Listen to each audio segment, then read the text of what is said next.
माझे नाव किसन श्रीपती चोथे. मी राहणार घाटशिरस तालुका पाथर्डी जिल्हा अहिल्यानगर येथील शेतकरी असून मी यावर्षी टाटा कंपनीची 739 नंबरची बाजरी पेरली होती. तर उत्पन्न यावर्षी पाऊस जादा असल्यामुळं इतर लोकांच्या तुलनेमध्ये, इतर धान्याच्या तुलनेत वा इतर वाहनांच्या तुलनेमध्ये ही बाजरीचं उत्पन्न आम्हाला भरघोस असं जवळजवळ एकरी 15 क्विंटलच्या आसपास झालेलं आहे. तसं उत्पन्न जास्त आहे, पण यावर्षी काय आहे, यावर्षी जरा पाऊस जादा असल्यामुळं उत्पन्न 15 क्विंटलच्या आसपास भेटलेलं आहे.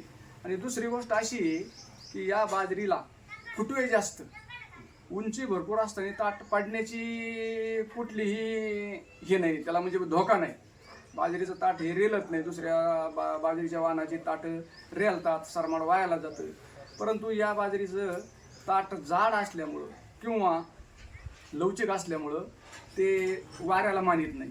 दुसरी गोष्ट की बाजरीची खायला अत्यंत चविष्ट अशी भाकरी लागते याची.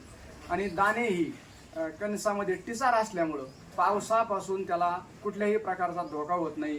करे फुटणे, कुठं काही इतर जे बाबी असतात, तर त्या अशा या गुणामुळं जवळजवळ गेली 3-4 वर्षापासून आम्ही ही बाजरी पेरत आहोत.